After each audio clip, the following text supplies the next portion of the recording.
Bacaan liturgi Jumat 18 April 2025, Hari Jumat Agung. Bacaan dari kitab Yesaya. Beginilah firman Tuhan. Sesungguhnya hambaku akan berhasil. Ia akan ditinggikan, disanjung, dan dimuliakan.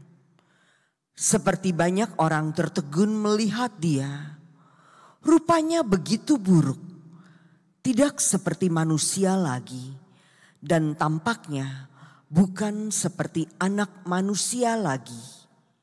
Demikianlah ia akan membuat tercengang banyak bangsa, dan raja-raja akan mengatupkan mulutnya melihat dia. Sebab apa yang tidak diceritakan kepada mereka akan mereka lihat, dan yang tidak mereka dengar akan mereka pahami. Maka mereka berkata, siapakah yang percaya kepada berita yang kami dengar? Kepada siapakah tangan kekuasaan Tuhan dinyatakan? Sebagai taruk hamba Yahweh tumbuh di hadapan Tuhan, dan sebagai tunas ia muncul dari tanah kering. Ia dihina dan dihindari orang, seorang yang penuh kesengsaraan dan biasa menderita kesakitan. Ia sangat dihina sehingga orang menutup mukanya terhadap dia, dan bagi kita pun dia tidak masuk hitungan.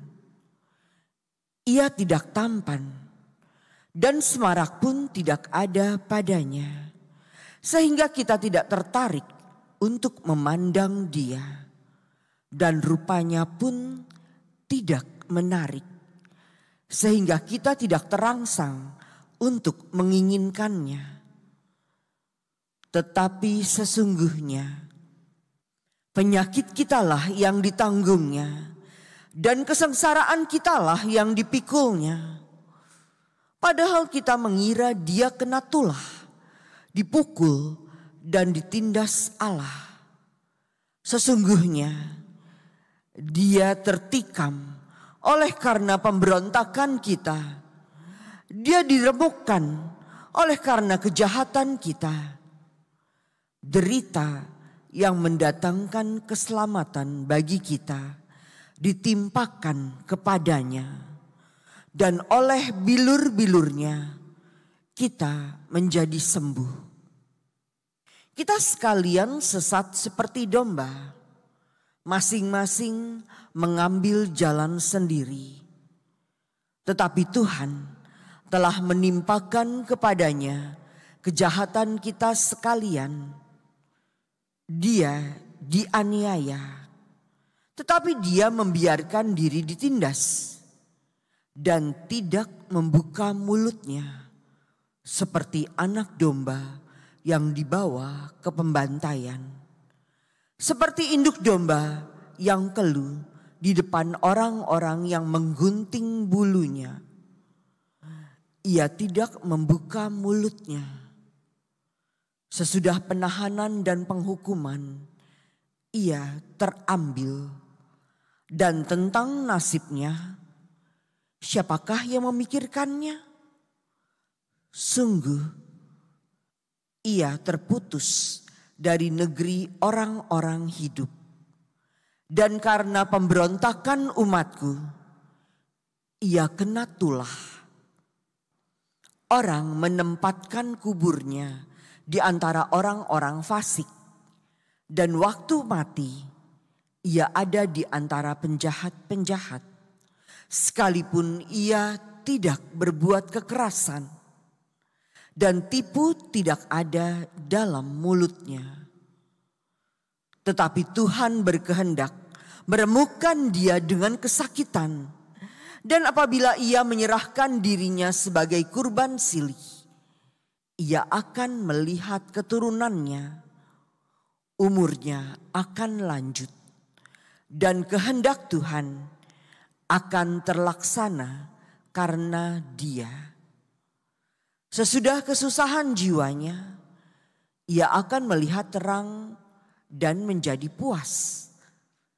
Sebab Tuhan berfirman, "Hamba-Ku itu sebagai orang yang benar akan membenarkan banyak orang oleh hikmat-Nya, dan kejahatan mereka Dia pikul. Sebab itu Aku akan membagikan kepadanya orang-orang besar sebagai rampasan, dan ia akan memperoleh orang-orang kuat sebagai jarahan. Ini semua sebagai ganti karena ia telah menyerahkan nyawanya ke dalam maut dan karena ia terhitung di antara pemberontak, sekalipun ia menanggung dosa banyak orang dan berdoa untuk pemberontak-pemberontak." Demikianlah sabda Tuhan. Syukur kepada Allah. Ya Bapa, ke dalam tangan-Mu ku serahkan jiwaku. Padamu ya Tuhan, aku berlindung. Jangan sekali-kali aku mendapat malu. Luputkanlah aku oleh karena keadilan-Mu. Ke dalam tangan-Mu ku serahkan nyawaku. Sudilah membebaskan aku, ya Tuhan Allah yang setia. Ya Bapa, ke dalam tangan-Mu ku serahkan jiwaku.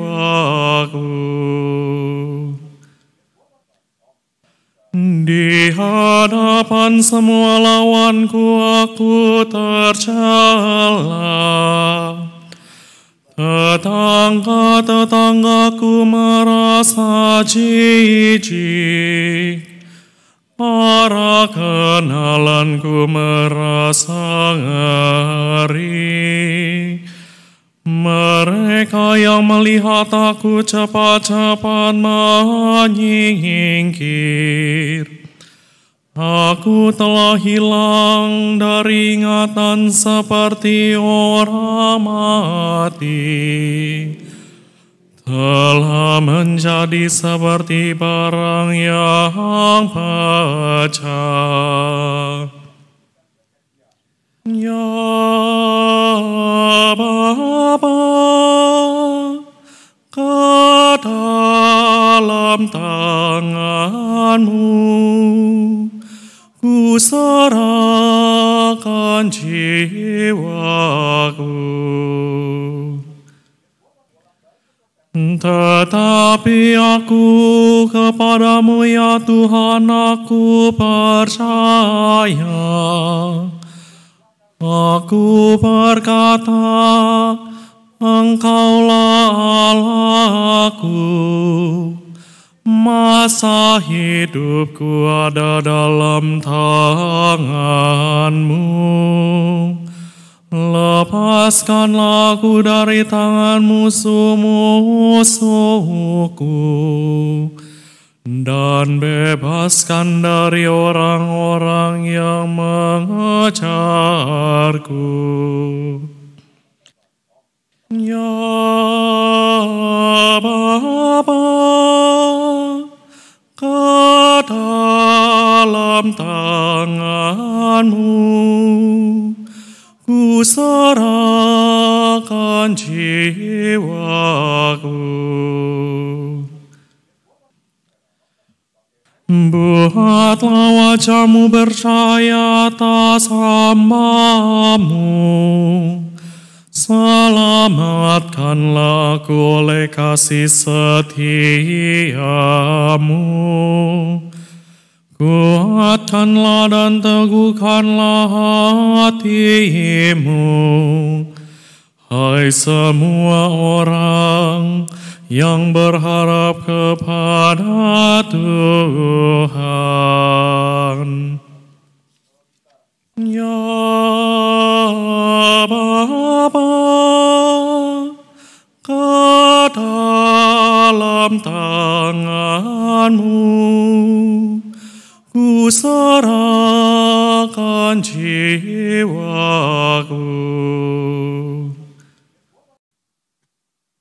Bacaan dari surat kepada orang Ibrani.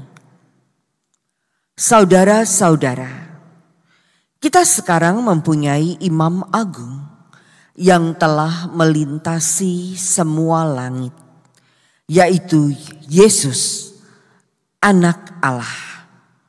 Maka baiklah kita teguh berpegang pada pengakuan iman kita. Sebab imam agung yang kita punya bukanlah imam agung yang tidak dapat turut merasakan kelemahan kita. Sebaliknya, ia sama dengan kita. Ia telah dicobai, hanya saja tidak berbuat dosa. Sebab itu marilah kita menghampiri tahta kerahiman Allah dengan penuh keberanian, supaya kita menerima rahmat dan menemukan kasih karunia untuk mendapat pertolongan pada waktunya. Dalam hidupnya sebagai manusia, Yesus telah mempersembahkan doa dan permohonan dengan ratap tangis dan keluhan kepada Dia yang sanggup menyelamatkannya dari maut. Dan karena kesalehannya, ia telah didengarkan. Akan tetapi, sekalipun anak, ia telah belajar menjadi taat. Ini ternyata dari apa yang telah dideritanya. Dan sesudah mencapai kesempurnaan, ia menjadi pokok keselamatan abadi bagi semua orang yang taat kepadanya. Demikianlah sabda Tuhan. Syukur kepada Allah. Terpujilah Kristus Tuhan, Sang Raja kemuliaan kekal. Kristus sudah taat bagi kita, Ia taat sampai mati, bahkan sampai mati di salib. Itulah sebabnya Allah sangat meninggikan Dia dan menganugerahinya nama di atas segala nama. Terpujilah Kristus Tuhan, Sang Raja kemuliaan kekal. Inilah kisah sengsara Tuhan kita Yesus Kristus menurut Yohanes. Dimuliakanlah Tuhan. Seusai perjamuan Paskah, keluarlah Yesus dari ruang perjamuan bersama-sama dengan murid-muridnya. Dan mereka pergi ke seberang sungai Kidron. Di situ ada suatu taman. Yesus masuk ke taman itu bersama-sama dengan murid-muridnya. Yudas yang mengkhianati Yesus tahu juga tempat itu, karena Yesus sering berkumpul di situ dengan murid-muridnya.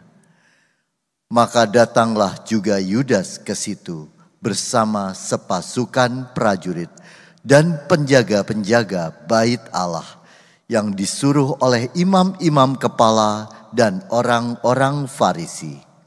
Mereka datang lengkap dengan lentera, suluh, dan senjata.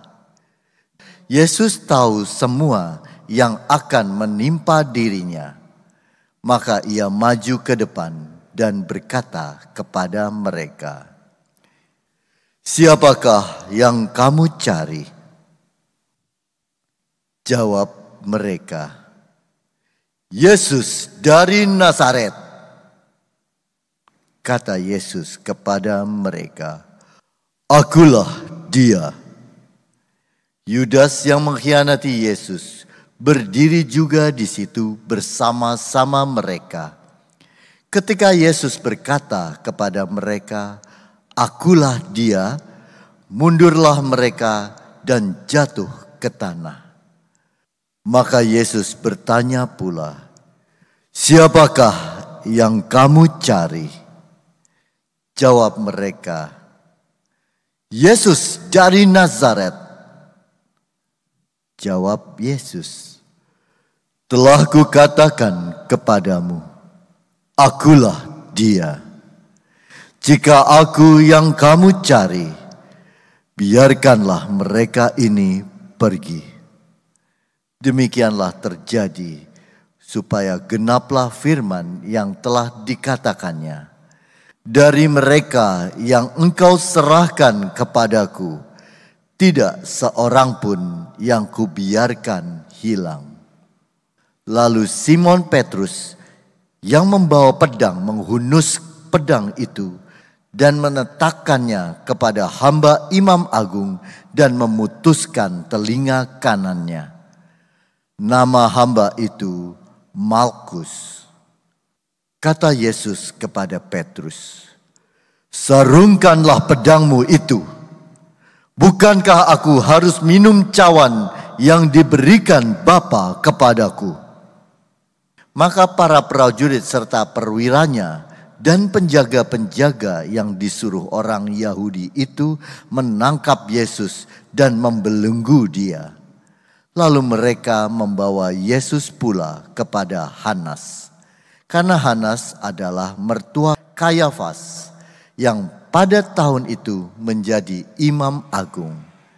Dan Kayafaslah yang telah menasihatkan kepada orang-orang Yahudi adalah lebih berguna jika satu orang mati untuk seluruh bangsa. Simon Petrus dan seorang murid lain mengikuti Yesus. Murid itu mengenal Imam Agung dan ia masuk ke halaman istana Imam Agung itu. Tetapi Petrus tinggal di luar dekat pintu.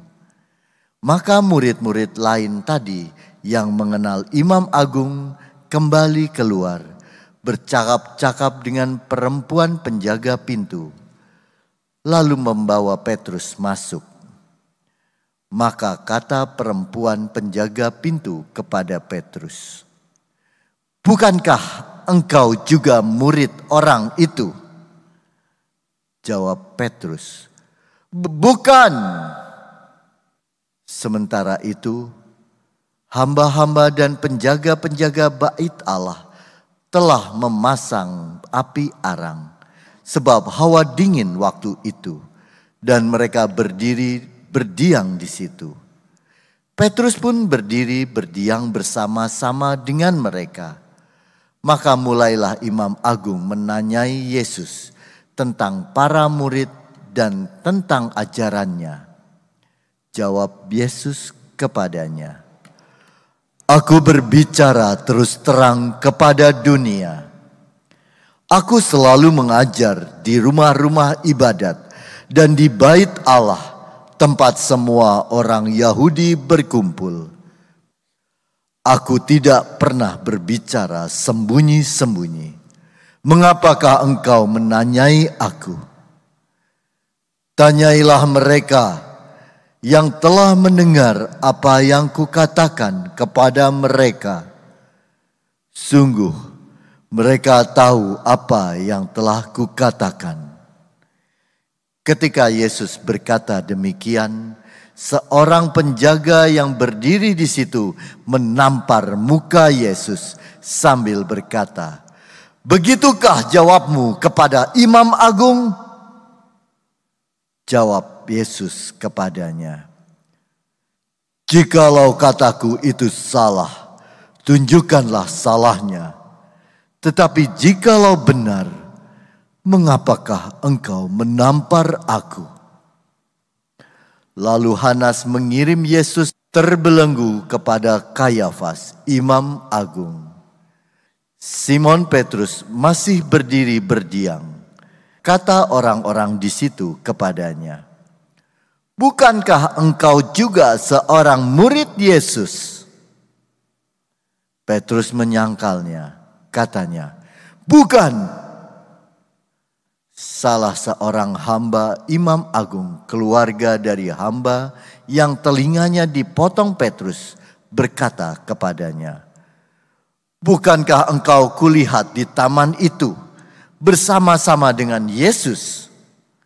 Maka Petrus menyangkal lagi, dan ketika itu berkokoklah ayam. Keesokan harinya mereka membawa Yesus dari istana Kayafas ke gedung pengadilan. Ketika itu hari masih pagi. Mereka sendiri tidak masuk ke gedung pengadilan itu, supaya jangan menajiskan diri, sebab mereka hendak makan Paskah. Sebab itu Pilatus keluar mendapatkan mereka dan berkata, apakah tuduhan kamu terhadap orang ini? Jawab mereka kepadanya, jikalau ia bukan penjahat, kami tidak menyerahkannya kepadamu. Kata Pilatus kepada mereka, ambillah dia dan hakimilah dia menurut hukum Tauratmu. Kata orang-orang Yahudi itu, kami tidak diperbolehkan membunuh seseorang. Demikian terjadi supaya genaplah firman Yesus yang dikatakannya untuk menyatakan bagaimana ia akan mati. Maka kembalilah Pilatus ke dalam gedung pengadilan, lalu memanggil Yesus dan bertanya kepadanya, engkau inikah raja orang Yahudi? Jawab Yesus, dari hatimu sendirikah engkau katakan hal itu?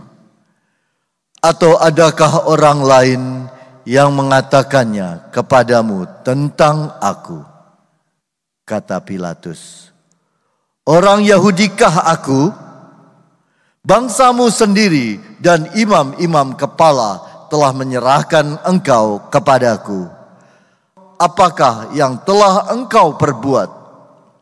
Jawab Yesus, kerajaanku bukan dari dunia ini.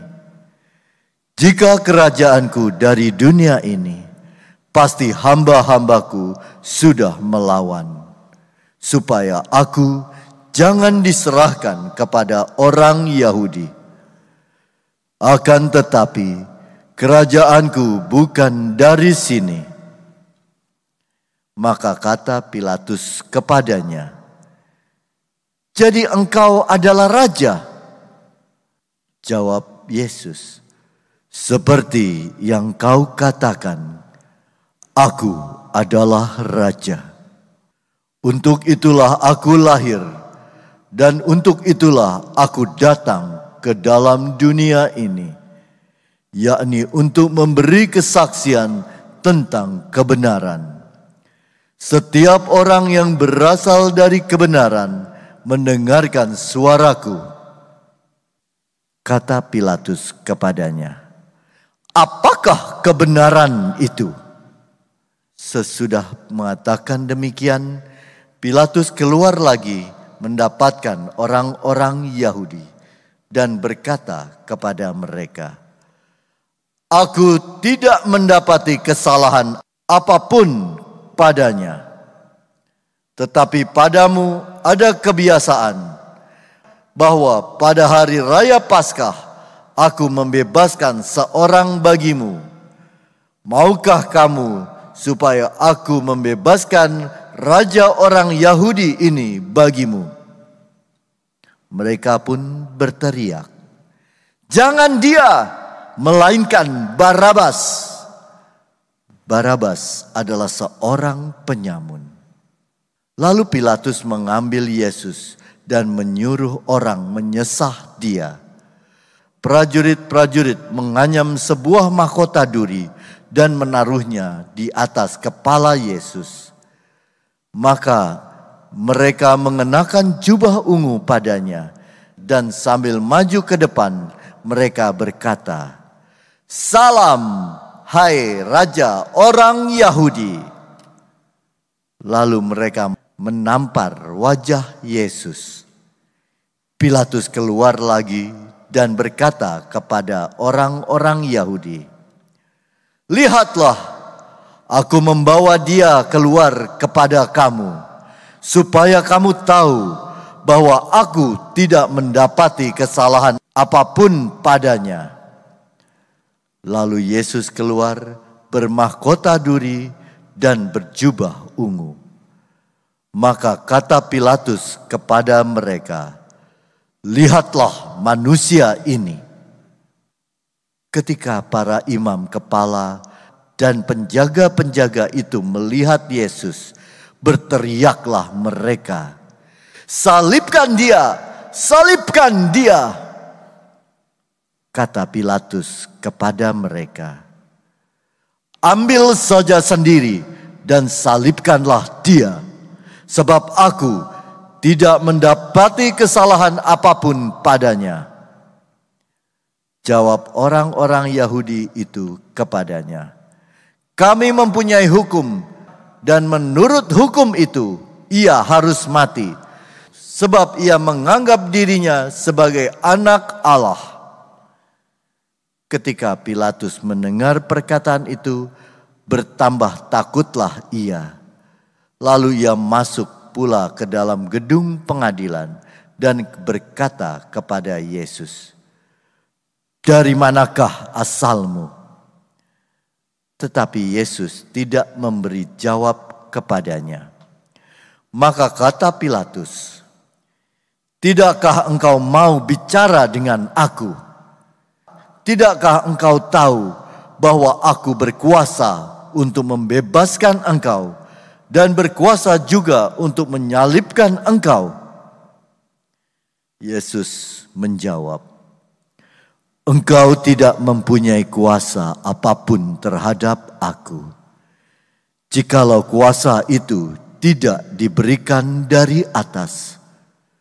Sebab itu, dia yang menyerahkan aku kepadamu lebih besar dosanya." Sejak itu Pilatus berusaha untuk membebaskan Yesus, tetapi orang-orang Yahudi berteriak, "Jikalau engkau membebaskan dia, engkau bukanlah sahabat Kaisar. Setiap orang yang menganggap dirinya raja melawan Kaisar." Ketika mendengar perkataan itu, Pilatus menyuruh Yesus keluar. Lalu ia duduk di kursi pengadilan di tempat yang bernama Litostrotos, dalam bahasa Ibrani Gabata. Hari itu ialah hari persiapan Paskah, kira-kira jam 12. Kata Pilatus kepada orang-orang Yahudi itu, "Inilah rajamu."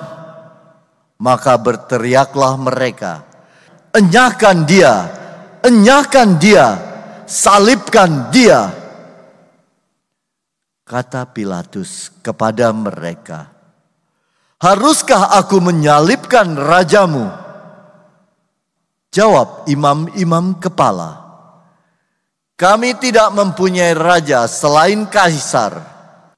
Akhirnya Pilatus menyerahkan Yesus kepada mereka untuk disalibkan, dan mereka menerima Yesus. Sambil memikul salibnya, Yesus dibawa keluar kota ke tempat yang bernama Tengkorak, dalam bahasa Ibrani Golgota. Di situ Yesus disalibkan, bersama dengan dia disalibkan juga dua orang lain sebelah menyebelah. Yesus di tengah-tengah. Pilatus menyuruh memasang juga tulisan di atas kayu salib itu. Bunyinya, Yesus orang Nazaret, Raja orang Yahudi. Banyak orang Yahudi membaca tulisan itu, sebab tempat Yesus disalibkan itu letaknya di luar kota. Dan kata-kata itu tertulis dalam bahasa Ibrani, Latin, dan bahasa Yunani. Maka kata imam-imam kepala kepada Pilatus, "Jangan engkau menulis Raja orang Yahudi, tetapi ia mengatakan, aku adalah Raja orang Yahudi." Jawab Pilatus, "Apa yang kutulis tetap tertulis." Sesudah prajurit-prajurit itu menyalibkan Yesus, mereka mengambil pakaian Yesus lalu membaginya menjadi 4 bagian. Masing-masing prajurit 1 bagian. Jubah Yesus pun mereka ambil, tetapi jubah itu tidak berjahit dari atas ke bawah, merupakan 1 tenunan utuh. Karena itu mereka berkata seorang kepada yang lain, "Janganlah kita membagi jubah ini menjadi beberapa potong, tetapi baiklah kita membuang undi untuk menentukan siapa yang akan mendapatkannya." Demikianlah terjadi supaya genaplah yang ada tertulis dalam kitab suci. "Mereka membagi-bagi pakaianku di antara mereka dan membuang undi atas jubahku." Hal itu telah dilakukan oleh prajurit-prajurit itu. Di dekat salib Yesus berdirilah ibu Yesus dan saudara ibunya, Maria, istri Kleopas, dan Maria Magdalena. Ketika Yesus melihat ibunya dan murid yang ia kasihi di sampingnya, berkatalah ia kepada ibunya, "Ibu, inilah anakmu." Dan kemudian katanya kepada murid itu, "Inilah ibumu." Dan sejak saat itu, murid itu menerima Maria di dalam rumahnya. Sesudah itu, karena Yesus tahu bahwa segala sesuatu telah selesai, berkatalah ia, supaya genaplah yang ada tertulis dalam kitab suci, "Aku haus." Di situ ada suatu buli-buli penuh anggur asam. Maka mereka mencucukkan bunga karang pada sebatang hisop, mencelupkannya dalam anggur asam itu, lalu mencucukkannya ke mulut Yesus.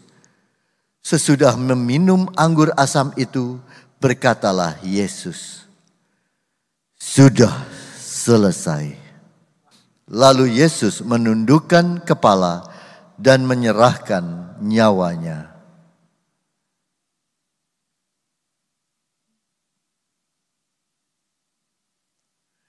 Karena hari itu adalah hari persiapan Paskah, dan supaya pada hari Sabat mayat-mayat itu tidak tinggal tergantung pada kayu salib, sebab Sabat itu adalah hari yang besar, maka datanglah orang-orang Yahudi kepada Pilatus dan meminta kepadanya supaya kaki orang-orang itu dipatahkan dan mayat-mayatnya diturunkan. Maka datanglah prajurit-prajurit lalu mematahkan kaki orang yang pertama dan kaki orang yang lain yang disalibkan bersama-sama dengan Yesus. Tetapi ketika mereka sampai kepada Yesus dan melihat bahwa ia telah mati, mereka tidak mematahkan kakinya. Tetapi seorang dari antara prajurit itu menikam lambung Yesus dengan tombak, dan segera mengalirlah darah serta air keluar. Dan orang yang melihat sendiri hal itu, yang memberi kesaksian ini, dan benarlah kesaksiannya. Dan ia tahu bahwa ia mengatakan kebenaran, supaya kamu juga percaya. Sebab hal itu terjadi, supaya genaplah yang tertulis dalam kitab suci. Tidak ada tulangnya yang akan dipatahkan. Dan nas lain yang mengatakan, mereka akan memandang dia yang telah mereka tikam. Sesudah itu Yusuf dari Arimatea. Yusuf ini adalah seorang murid Yesus, tetapi sembunyi-sembunyi karena takut kepada orang-orang Yahudi. Meminta kepada Pilatus supaya ia diperbolehkan menurunkan jenazah Yesus. Pilatus meluluskan permintaan Yusuf. Maka datanglah Yusuf dan menurunkan jenazah Yesus. Juga Nikodemus datang ke situ. Dialah yang dulu datang malam-malam kepada Yesus. Ia membawa campuran minyak mur dengan minyak gaharu, kira-kira 50 kati beratnya. Mereka mengambil jenazah Yesus, mengapaninya dengan kain lenan, dan membubuhinya dengan rempah-rempah menurut adat pemakaman orang Yahudi. Di dekat tempat Yesus disalibkan itu ada suatu taman, dan dalam taman itu ada suatu kubur batu yang di dalamnya belum pernah dimakamkan seseorang. Karena hari itu hari persiapan orang Yahudi, sedangkan kubur itu tidak jauh letaknya, maka mereka meletakkan jenazah Yesus di situ. Demikianlah sabda Tuhan. Terpujilah Kristus.